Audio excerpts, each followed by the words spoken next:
If you've ever looked into domestic violence, you might have heard about the power and control wheel. The power and control wheel has been used for about 30 years now to train police officers, judges, lawyers, the media, and even politicians about domestic violence. It's a large reason why male victims of domestic violence are often ignored, dismissed, or considered the perpetrator, even when the data overwhelmingly shows that men are victims and women are the perpetrator in virtually equal amounts to the reverse. Now, if you take a moment to look at the wheel, you'll see that it portrays all domestic violence in terms of a female victim and male perpetrator. Notice the terms that are used, like her, she, male privilege, despite the fact that domestic violence is not a gender issue, but one that affects everyone equally. And let's be clear, this is not an oversight or mistake. This is a deliberate attempt to minimize male victims and deny them the care and services they deserve.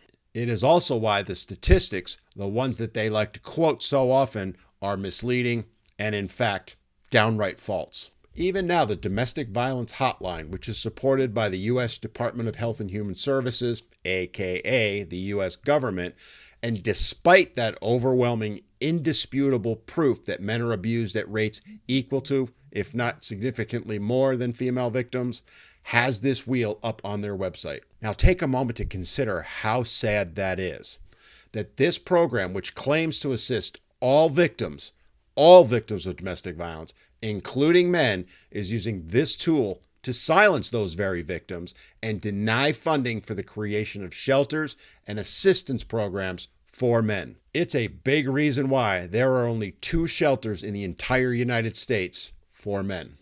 Worse is that it is used to turn what is a very serious issue that affects both genders into one that seeks to portray what is a people problem into a gender problem. In other words, it is being and has been used to vilify an entire gender for decades now and victimize them for economic and political gain.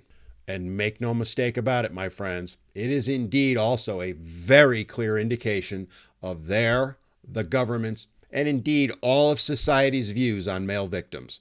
No one cares. And it is a large reason why men are so reluctant to come forward and why they cannot get the help they need.